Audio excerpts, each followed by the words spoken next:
Yo, what's up, and welcome to the MoxStars podcast. My name is Jordan Garcia, and I'm one of your hosts. And I am here with my. I hate this energy already. It's right, not I got it's not it. No. I'm not gonna give up. I'm not gonna give up here. Third tries the charm.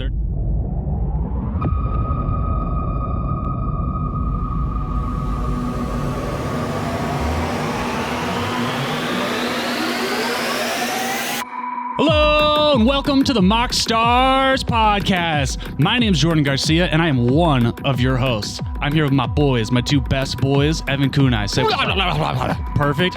Chris Ritter. Yep, we are having seizures over here. Boys, specifically Evan boy, we're talking about the tournament you just went to up in Moscow, Russia. How is Putin?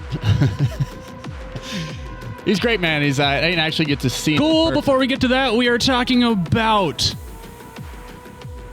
our freaking link tree. That's right. We have Instagram, YouTube, TikTok. I'm never on TikTok, but if you want to say what's up on TikTok, you can do that. And actually, Evan is going to be streaming on Twitch this fucking weekend. Shake that rust off, baby. Let's go. Let's go, boys. What is our pregame actions? Pre-game actions. Today, I have nothing. I guess the pregame action is talking about the tournament, which is going to lead to other topics. Yeah, that's main phase one, baby. Oh, that's main phase. That's one. main phase one. Nobody's got a gemstone in hands. All right, we are going right to freaking main phase. Evan, how was the tournament, bro? It was great. Yeah, it was Moscow, Idaho. Okay, yeah. Sorry. Which tournament was this? This was the Winter Duel tournament in Moscow, Idaho at Journey's End Games. Okay. Which was a sweet store, and little did anyone know when they showed up. The funny thing is that I showed up and the store is super, was air conditioned, everything. Dude, that's lit. Let's go. Well ventilated. And I go up to the counter and they're doing deck checks and stuff like that. And I see the binder of cards they have for sale, and the whole binder is foreign: Russian, German, Italian, Whoa. French, everything. Well, you were in Moscow. Yeah, right. Whoa. And I was like, I bet they love those jokes. Yeah. No, first, I'm the first one to do it, actually. yeah. So try it on them. I was like, what the hell's going on here, right? And then they're like, oh, we have English cards in the back. And I'm just like, why not out front? That's fucking crazy energy. Yeah. And then they're like, well, it's because we are the single largest distributor for European cards in the world. Oh, word? Oh, shit. In Moscow, Idaho. Not in Europe. Not in Europe. Here. Small town in Idaho. They call it Moscow? Moscow.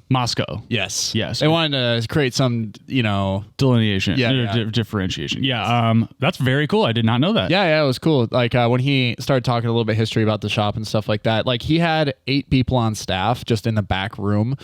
You could hear them when the printer would go off or whatever, and an order would come in. Someone would take it, walk over to this massive drawer, and they just pull this 6-foot wide drawer out, and then just start rolling through, pull the card, They're package like it. the underdog card kingdom. Yeah. Yeah. Yeah. Dude, Good that's guy actually card very kingdom. cool. I mean, I love those foreign black border cards. If I have the Badlands foreign black border, if I could go get more duels and shit that. Yeah, they probably had stuff. They probably like have Oh, all you that. should have gotten an adios while you were there. Oh, that would have been hot. I should have asked. I forgot to ask about anything. I wasn't really looking to spend cash, but they were doing trade-ins at the moment, and their trade-in value was 80% value for anything over $25. Whoa. And I was just like, what? Let me here's my binder. And a lot of people did that. They just shoved their binders across the table and were like, here, scope this thing out. There's something let me set up know. for people at the tournament can just be trade in right there. That's so smart. I feel like that's a missed opportunity a lot of times at these events. Totally. But the tournament, back to the tournament. It was great. I met a ton of cool people. Had a great time playing against Steve, Mario, Logan, AJ, all these guys out there. I got to play against Atlas too. And the cool thing was that after each game, if someone beat me, they got a foil MoxStars sticker. It was a limited edition. Nice. Limited edition. So, if you actually beat me in a game, fair and square, you got a foil MoxStar sticker, and then everyone else at the table got non-foil. So, That's not a bad item spawn for you, or a good RNG for your opponents. yeah. They didn't know that until the end of the game, but then by the time the last Well, you didn't round- want people farming the stickers. right. Well, by the time the last round came around, people were like, "You're the guy handing out stickers, right?" Well, I'm gonna crush you. Yes. I was like, let's go. Give me that foil sticker, bitch. But there is one thing to note, that Atlas still does not have a foil sticker. You heard that right, Atlas. You still have not beat me in a game. Oh, We've matched up against each other twice, and we've drawn both times. Just keep giving him non-foil stickers. But I didn't have a winning record. Atlas did. He made it to the final table, which was great. and you were on Xerus, right? Yep, I played Xerus Writhing Storm, and the whole purpose of going to the tournament was honestly to have fun. Mm-hmm. And I just wanted Xerus is not accepted power. Correct. Right? Yeah. Is that a nice way of that's putting a it? very funny way of saying that. Yeah, Xerus has But it's a pet deck of yours. Yeah, it's a pet deck, and I really wanted to lean into that whole like the hype behind Bowmasters right now, because Xerus has that same text where it's like, I get something if someone draws additional cards. And you were hoping to just draft off the meta that was geared towards Bowmasters. And I got to tell you, I saw an 1818 orc army like on the table at least 4 or 5 times throughout the day. So That's awesome. it's not, I mean, and there were plenty of times when after a round people would come up and they go, yep, Bowmaster's getting banned. And I'm just like, you know, I don't know. I don't know now. It's just something we have to adjust to in the meta. Because, I mean, I haven't seen it in games the way you guys have, but it seems like it's a powerful card that pops off, but not necessarily in the way that people thought it would. Right. You know what I mean? Mm-hmm. There's like, I lost to a Gymna deck that what they did was they put an Abolisher down, and then they put down the Bowmaster and then fired off a Wheel of Fortune right there. And they're like, my opponents can't do anything. I'm just going to snipe the board, snipe their faces, and just deal with everyone right now. And then they were able to generate infinite mana, and with that nuke 7 they drew and win the game. So damn, it almost feels like a Fire Covenant level of like power. it is, yeah. It's Fire Covenant, but you need an additional card to like really set off the dynamite. I mean, granted, I think this card is significantly better than Fire Covenant. It's just like where you get to like directly assign damage and just I will deal with all of these issues. Well, I mean, because it's not doing the same thing, but for me, it matches up in terms of like conceptually with Dockside, where it's a component of a 2 to 3 card loop that is going to do some nasty stuff, but you know, by itself, it might not do something that is merits banning. Yes, that is exactly the same category that I funnel it into now after seeing it play, is that it is now the Black's version of Dockside. And if we get one of, you know, something in each color that does that, that'd be kind of crazy, but I totally understand where it's coming from. Dockside has just been broken for so long. Like a 2-mana 1-color creature that like intentionally snipes one part of the format, like greedy artifact and enchantments. That's what Dockside is. You know, excessive card draw. That's what Orcish Bowmaster is supposed to be doing, like something like that. And so they got to find how to like make each color in the pie like be able to do that. But yeah, that's ultimately how I saw it perform. Was like another. Just Black's version of Dockside. If you can abuse it, you're going to. And if someone's being greedy, you're going to abuse them. You're going to take advantage of that.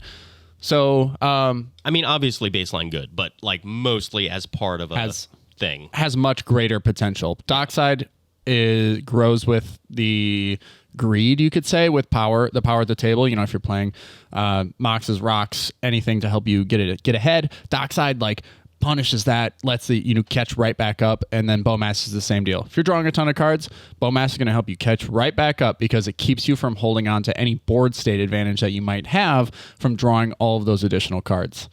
So that's, or life total or whatever. So I mean, peer into the abyss, it's punishment, right? Yeah, I'm kind of worried about it in like, I play Planeswalker as my commander, so it's just like how many, that draws 2 cards when you activate them. Yeah, I actually learned a new Broodlord combo because of Bowmasters this weekend. Ooh. So, yeah. It was, that tech?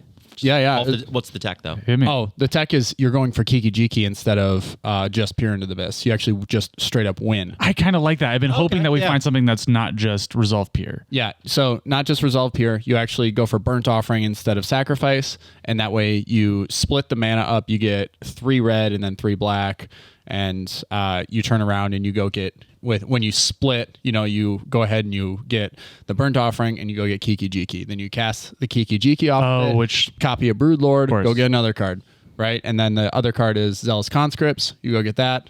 You untap your Kiki Jiki, create another copy of Broodlord, and then you're able to. That's so sick. Yeah. I fucking love that. I think we finally solved Broodlord. You got to bring it back to one of the classic lines, Kiki Jiki's Elskon. Yeah, exactly. So it was a really cool combo to hear about and see now that people are adapting to Bowmasters. So that's how we're going to see the format change and warp. Back to the tournament.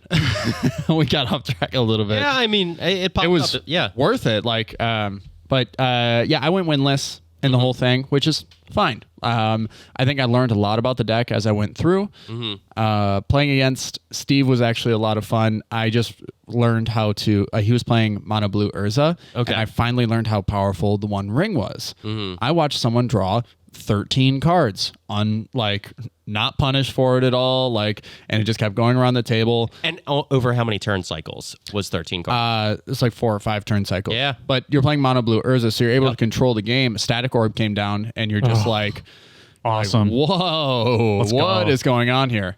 So it was cool to see. And then we saw a pretty cool tech where it's he cast a Phyrexian Metamorph, copying the One Ring, and then that gave him protection from everybody else for the rest of the turn. It's a legendary artifact, so you got to sack one of them. Yep. And it's just holy shit, because Metamorphs, the One Ring says when it enters the battlefield, as long as it's cast, which Metamorph was cast, you get the protection from everything. So really cool tech I saw there. Were you seeing the One Ring in other decks that weren't necessarily where it needed where it was just filling that role of where it needs that extra card draw, or were you seeing it generally? No, I think the funny thing is that Steve was the one pushing the conversation. Okay. Where it's now he's playing a Mono Blue Urza artifact focused deck where he can untap and do all these different shenanigans that a lot of people in the group that I traveled with played against him and saw it, how powerful it was. And then all of the conversation was even Atlas is I think I'm putting it in Kenrith right now. Yeah, because why I'm asking is over the last week, I've seen so much of the conversation as we see the fallout with the Lord of the Rings set, go from people talking about Bowmasters, which is still a large part of the conversation, but online, a lot of people are the hubbub is around the One Ring. We thought this was powerful, but now that we're actually seeing it, it is so much more powerful than we expected.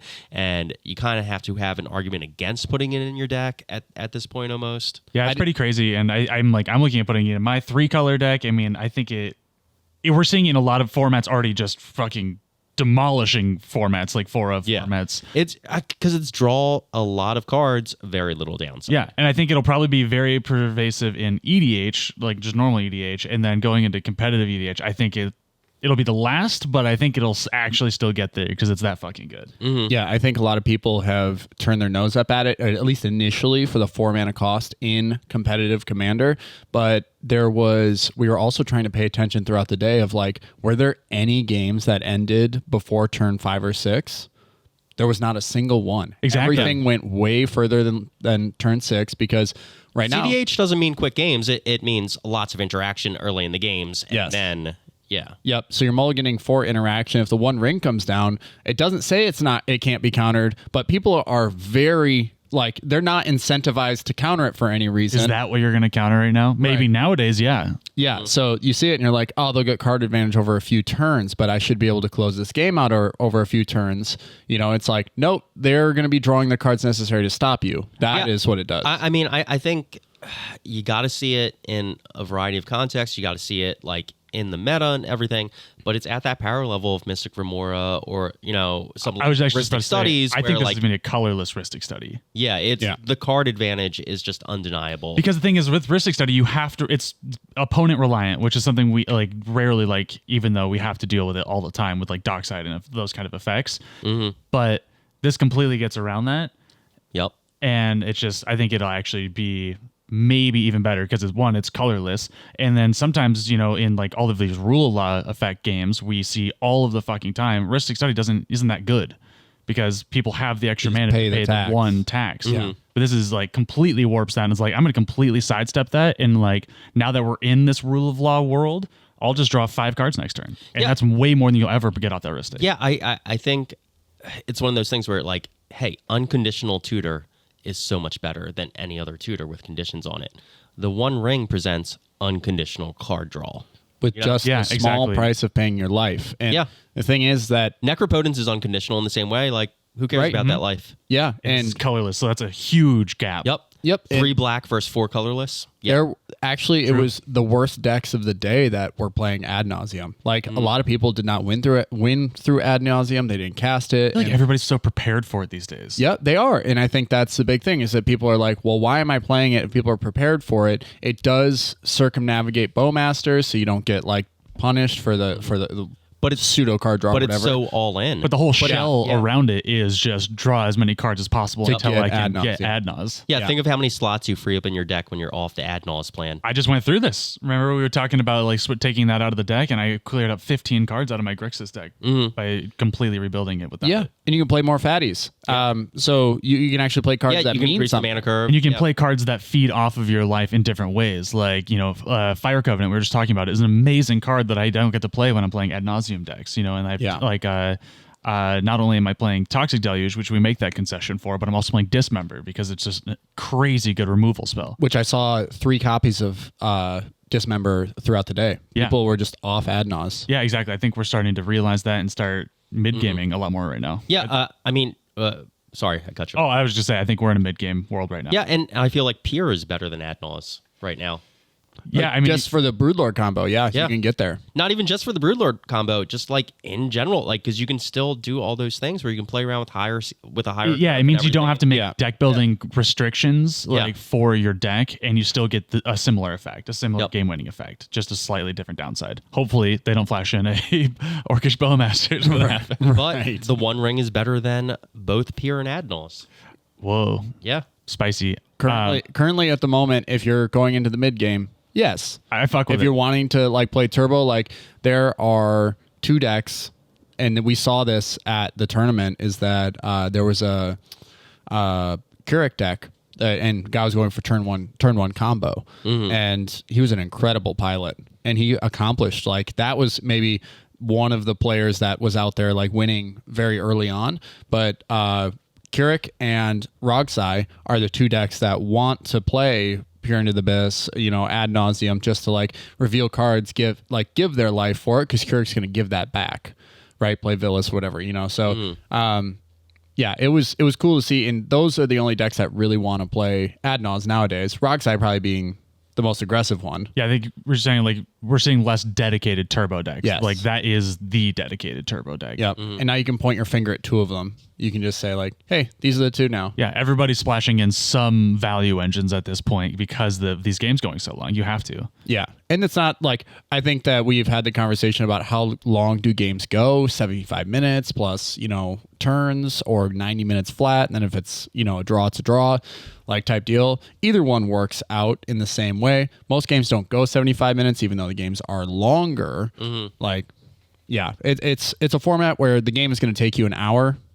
And it's not something that, if you've been afraid of cEDH or if you've been hesitant to get into the format, you can get in, and with cards that are don't have that like negative connotation to them. Everyone sees ad nauseam, they go, that's cEDH, I'm going to lose on turn 2, or like heuristic study, blah. I think the One Ring is going to start be seeing that, where like if it's in a casual deck, people are going to be like, well, that's a power card, that's like. Yeah, I mean, think about the mana math here. Like everyone, at higher levels, you're all playing that Soul Ring and that Mana Crypt, Mana Vault. Soul Ring plus Crypt or Vault, that's a turn 1 Ring. Totally. And, that's problems. That's problems for everyone else at the table. Yep. Yeah, the protection from everything is Yeah. so good. By the end of the tournament, I learned one thing about my deck that I think if I'm going to modify Xeris to play in tournaments in the future for fun or for whatever. Do you think low there's still a stakes path thing, there? Or? There still is. And Okay. I think it's all Voltron.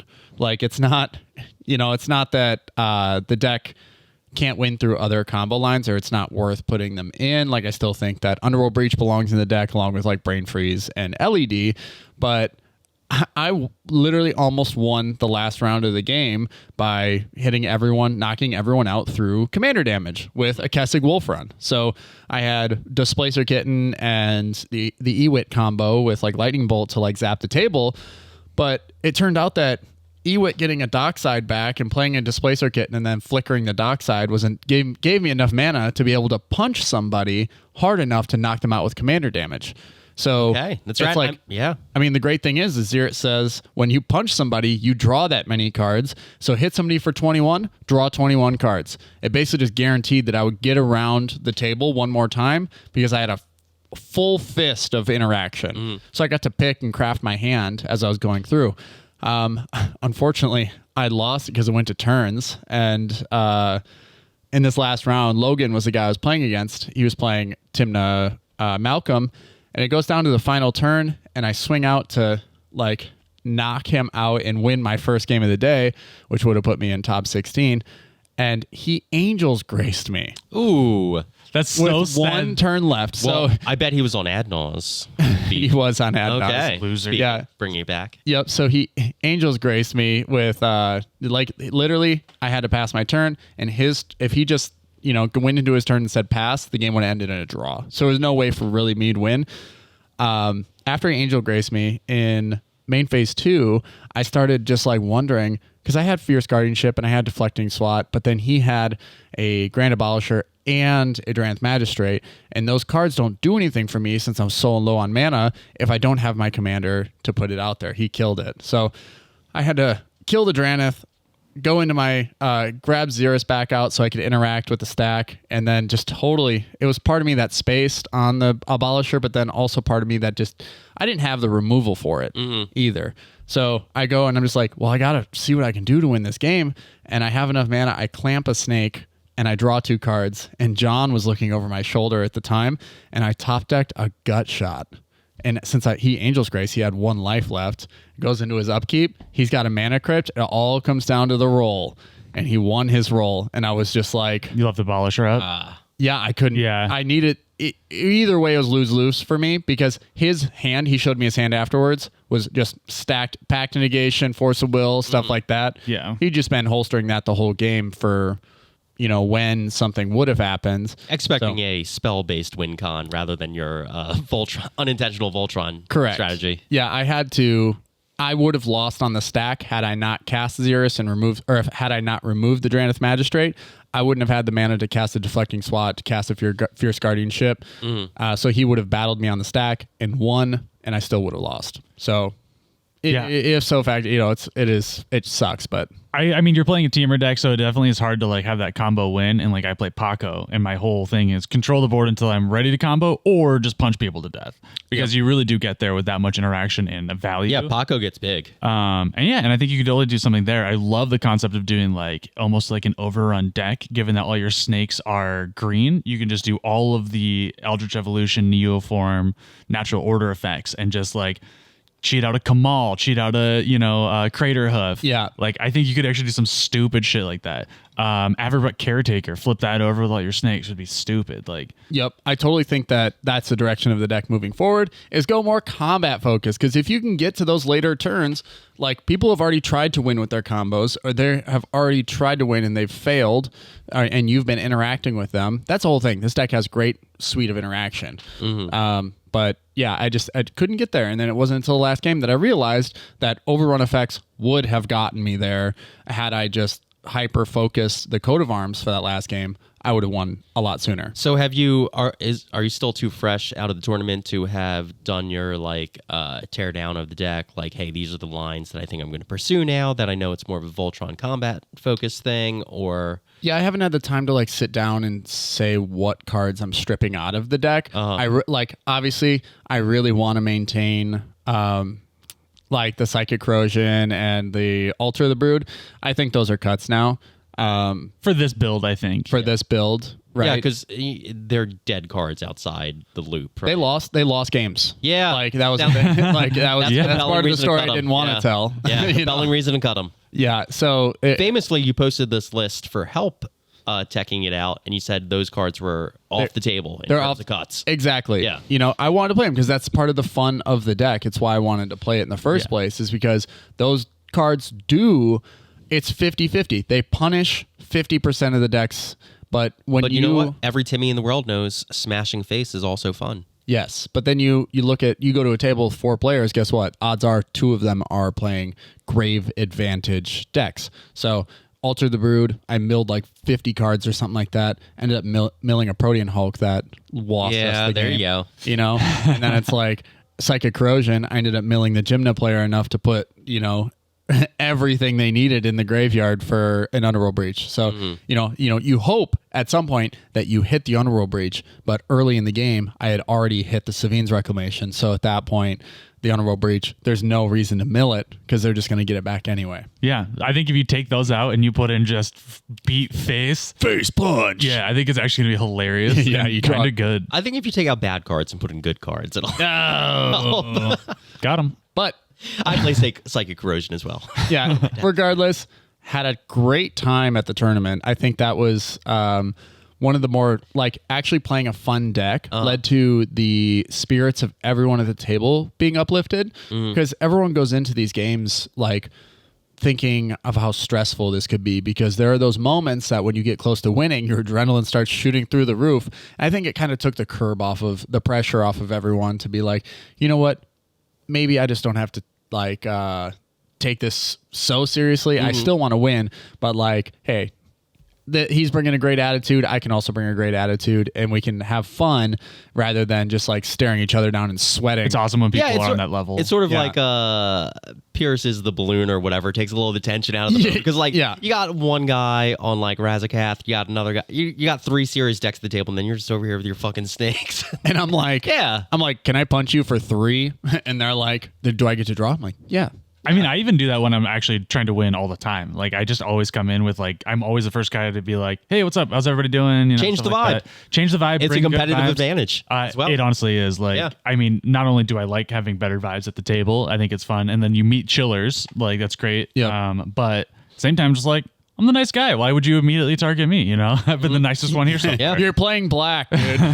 Yeah, but if there's 3 black players at the table, like, you can redirect it a little bit. That guy's chill as fuck. Yeah, politics is the strongest. Actually, there was a table where that was the case, and they killed the Kess player long before they killed me.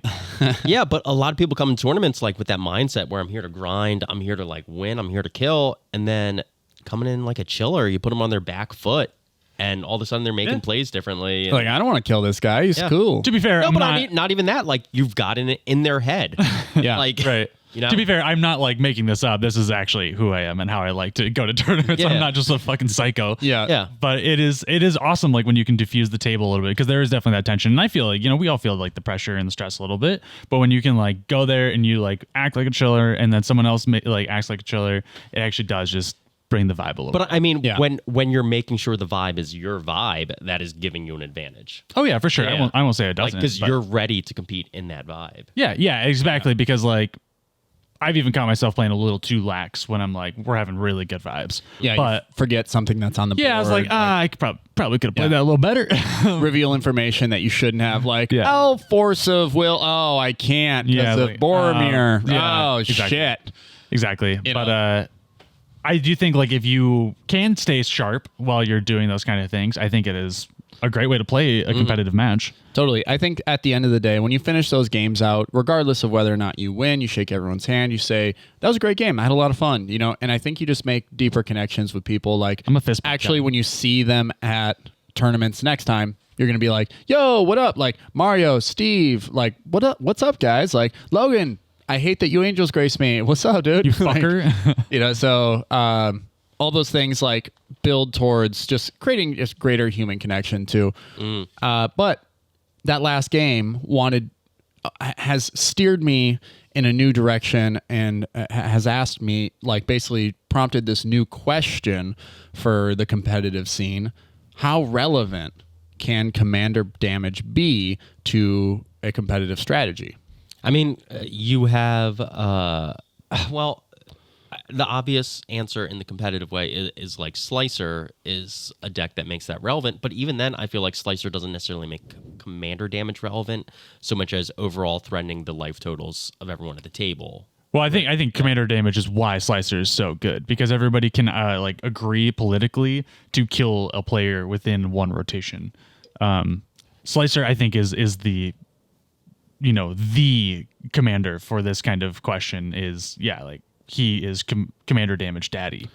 Yeah, and like Xerus just sort of like when I realized that I could punch someone for 21 damage, draw 21 cards, and they draw nothing because they're dead, was like this awakening moment where I was just like, oh, what? I drew 21 cards? Like, and now I can, it was just, and then later on after the tournament ended, we went back to the Airbnb and we decided to like play a few more games.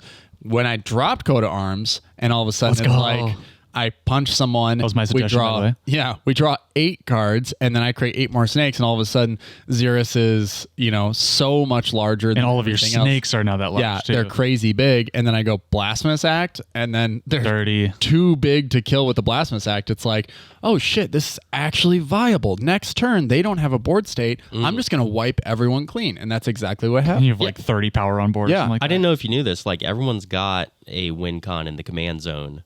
It is the power of your commander. Yeah. Yes. Like, you can play with that. That's true. Yep. Yeah. And like we've always thought for a long time that like commander damage is not relevant. I think Slicer coming back onto the scene has like definitely created that conversation. But now that I've actually witnessed it firsthand, I'm starting to question it myself. Like, are there other commanders that you can play that can win through those means regularly or consistently? The other one that comes to mind that people have been working on for a while now is Jessica Ishai Ojutai. Oh, yeah. Which is the bird that whenever a player casts a spell or an opponent. It's whenever an opponent casts a spell, put a +1/+1 counter on it, and then you look that up, and then so pretty much all you need to do is get to 7 because Jessica says triple the power of any thing. So you have a flying 21 commander damage in the air. And it happens very fast. So, I think there is an archetype here that definitely could be explored. As you were just saying, Evan, the One Ring drew a guy 15 cards on a turn because these games are going fucking long. Like, you can definitely hit to 21 damage off of your commander if that guy's drawn 15 cards, like in untapping. Yeah, it's whenever an opponent casts. Whenever an opponent casts. Yeah, so that's, like Jessica Ishai is one of those ones because Ishai doesn't have to get that big. It's actually pretty reasonable to get to 7 power with Ishai. And he's a 1/1, 2/2 when he comes in? Let me just double check. Well, while he's doing that, speaking of lax play at the table, there's so many times with Paco Holden where after a few combat cycles, it's like, we should probably be tracking your commander damage because it's getting increasingly. Oh, yeah. If I wanted to, I could totally take that focus too. If I just wanted to kill somebody. Yeah. Well, yeah. And we've actually talked about like tech for that type of deck too. It's like you can have alternate win cons too. Like the Displacer Kitten, Itali combo. Like, boom. Secret tech we're going to drop. Yeah. Jordan's working on that deck. He's going to run it. I think people know about Atali. No, but specifically with Displacer Kitten. Okay.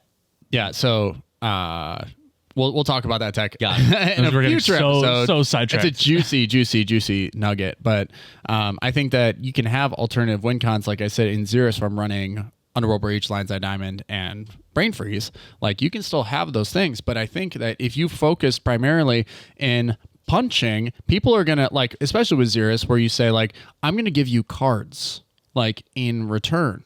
I also get cards, and I also get snakes, but you are going to get cards and give you a better chance, in quotes, better chance to win the game as well. Yeah, I mean, that political angle is viable, but also at the same time, if you're dropping Psychic Corrosion and Altar of the Brood, really just slotting a Crater Hoof in there that's going to give your snakes gas, and then you got another free slot, you've upgraded the deck considerably. Yeah, I will say that people are less incentivized to allow me to punch them if I have Psychic Corrosion or Alter the Brood on the field, because they think they're losing cards. I think that's what Mill does. It's why Mill can't, outside of the Brain Freeze loop, isn't a viable strategy, is because people still view Mill as losing cards. Yep. Yeah, if they're milling themselves, it's advantage. If someone's milling them, it's disadvantage. People get super salty It's a hard about it. barrier. Yes. Yeah. Actually, I just thought of a card, Court of fucking Calling in that deck with Crater Hoof or any of those or overrun effects is so sick. It's beautiful because as soon combat, without any pumping of Xerus, just touching someone with Xerus and getting 3 snakes creates a basically free Court of Calling, because even though they don't have haste, you can still tap them for the Convoke. So all you have to do is be able to pay the mana cost of whatever it is you're trying to cast. Yeah. So it's really great. I love Court of Calling in that deck. Yeah, I'm excited to see the new direction on it. Yeah, but ultimately, I feel like now this isn't like necessarily commander damage, even though my commander will deal the damage.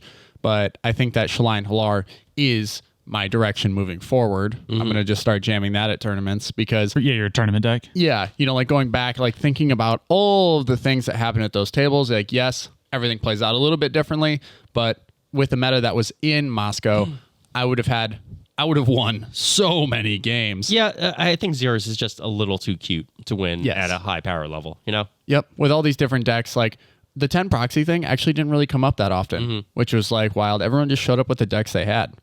Even the owner's son had won a game with a Minskin Boo, like as the Planeswalker commander. Let's go. Just by like creating a 24/24 hamster, punching somebody, so funny. and then throwing the hamster in their face to kill them. Yeah. So like, not every win goes through a dockside loop, man. Yep. Sometimes you punch face and you can win the game that way. Oh, in the tournament, the winner was James, who was running Gearson Starn. Yeah, huge thing forgot to mention is this fucking awesome champion here. Yeah, so it was crazy, but if you didn't know this, that Gearson Starn, Ward 2, incredibly relevant, as we all know, Ward is, if you put a Curiosity, Obsidian Eye, something like that effect on Gearson Starn, that whenever you deal 1 damage, he's going to do 2 additional damage. You'll draw a card off of that. And a lot of people perceive that as, oh, he's creating a card value engine. I see it. But then you drop Niv Perun on the battlefield, and then all of a sudden it's like, whenever you draw a card, you deal 1 damage, and what does Gearson Starn care about? Dealing exactly 1 damage. And so he'll deal 2 damage, you'll draw a card, Niv will deal 1 damage, Gearson will see that, deal 2 damage, draw a card. It's actually a secondary loop where you don't have to worry about like the number of cards in your library for like Niv, where Niv Curiosity combo, if it's early in the game. Yeah, it shortcuts the math for you. Yeah, you don't win because you don't have enough cards in your library to kill everybody. You also don't have to hold on to the Curiosity waiting for the combo piece. Like you set up a draw engine, which is also just fucking awesome. Yep. Because that's Curiosity on Gearson Starn without winning the game is very, very good. Yep. Yeah. Love Ward 2. Some of the best text in the game. Yep. And there's that electrostatic field or whatever. It's like a weird creature thing that whenever you cast an instant or sorcery, deal 1 damage to each opponent. It's like, wow, you're dealing 9 damage across the board now, and then you draw 3 cards off of it. Yes. So yeah, it's a good card. Kind of crazy, but that was kind of the combo lines he was working with. And shout out! I love that he won that tournament. That's awesome. J-Dog, you've played that deck a little bit. I actually do. We were just talking about like last week putting it back together. It's a really fun deck. Super oppressive. Yep. I can't remember if he was playing. I don't think he was playing Mana Barbs, but I don't understand how he won this tournament though. Yeah. no, just Mana Barbs. I think it makes you arch enemy. It might be Mana Barbs like is so good. Yeah. Yeah, and people will actually pay the Ward 2 to get rid of Gearson. Yep. So, yeah, at that point. Yeah. yeah. I think Smart deck building. Yeah, right. No, it was like Urabrask. Like the most recent Urabrask goes in there. Yeah, whenever he casts an instant sorcery, 1 damage, get a mana. Yeah, there's this tried and true like is it Storm build, and there's like all these like instant sorcery, non-creature spell pingers and stuff like that, and you just stack that with Curiosity. Niv gets there. You do the Magda thing if you want. Yeah, and the Festivities is like crazy here. So, awesome card. Yeah, really great deck, really great tech. I can post the link for the deck down below in the description.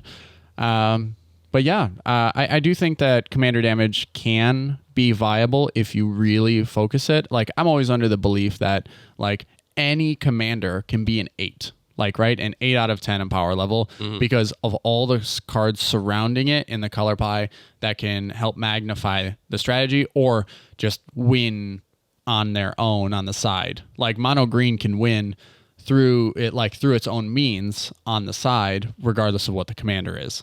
But you can win if you hyper focus the strategy on the commander. So I think that an 8 is totally realistic if you want to play, Grun the Lonely King. It's like commander damage then becomes viable. I think Skullbriar commander damage can become viable, and it's something that I'm going to be looking forward to building into and strategizing for more as I grow as a player and as I looked to these tournaments and what deck I want to take. Mm-hmm. So especially as the meta shifts, right? We don't know what's coming out this next year that could potentially make Xeris a more competitive strategy for me as in my own perception of how the deck works. or Jessica Ishai might be able to pop up more frequently again, just to like start winning games. I hope so. That's a really fun deck. It's also terrifying to play against. Yeah, the Jessica decks that I saw, the 2 games that I saw played, turn 1, Sarah Ascendant, Jeweled Lotus, Jessica. Disgusting. Next turn, punch for 18. Gain 18 life. Pretty good. That's so much. Yeah. It was disgusting. And Awful. You know what gets around life gain, though? Commander damage. Oh, she. yeah, I was Doesn't give a shit. Whoa. So relevant. I was telling James, or I asked him, I was like, "Are you playing Rampaging Ferocidon in that deck? Because I feel like it could do work." Right? You're talking about Garrison Karn? Yeah, Garrison Karn. Yeah, because whenever a creature enters, Ferocidon deals 1 damage to that creature's controller. So you're not playing, you're spell slinging anyway. So even if it does, Garrison does shoot you for 3 or whatever, it's whatever, right? You're punishing the table more than you're doing it, but it also says players can't gain life. So it does prevent like those strategies and keeps them within reach. So, I feel like a Forbidden Orchard would be good in that deck anyway, because Ooh, there you go. It would proc that, but then also you always have a target on their board. Totally. Yeah. A card that I am super horny for, we're just kind of chit-chatting now, for this kind of deck is Chandra's Incinerator. I've always wanted a place for this card. 1 red, like 5 or 6 colorless, and it's reducing damage. Yeah. Or reducing cost based on damage you've dealt that turn. Correct. Yeah. Yep. Yeah, and then whenever you do non-combat damage to a player, you get to do that much damage to a target creature. Oh, that's right. Yep. So it's like you do the 1 to the face, Garrison Sarn does the 2 to the face, it does the 1 to the creature, Garrison Sarn does 2. It's fucking awesome. I just think it's a great card and it needs a home. Yeah, it does. I mean, you spec'd it way back in 421. God, it's so long ago. It's still not good, but We were it's talking fun about your card. specs earlier. My specs, like I said, are not good, but they are fun. We'll I get have there. 17 borderless foil invasion of Arcavios behind me right now. One day you're gonna just hit a huge fucking home run. A windfall, if you will. Yeah. I don't think many home runs or specs can hit as hard as that Svialoon spec I did. Bro, you got so fucking lucky on that. You didn't even spec on that. I spec'd hard, bro. Well, Daily and Hexcatcher was hot, and I invested properly. Anyway, I hope you guys have enjoyed this episode of the MoxStars podcast. Let us know what you think about Commander damage and how your style of play might help you win more frequently or more consistently with that strategy. Or if you just hate that strategy, chime down below and argue with some people in the comments. True. Also, join us on our Discord. We're chit-chatting there all the freaking time. If you want to build anything like this, anything else, our Brew Buddies page is always crazy active. Usually when we're gearing up for tournaments too, we're always like specking on new cards and stuff. Yep.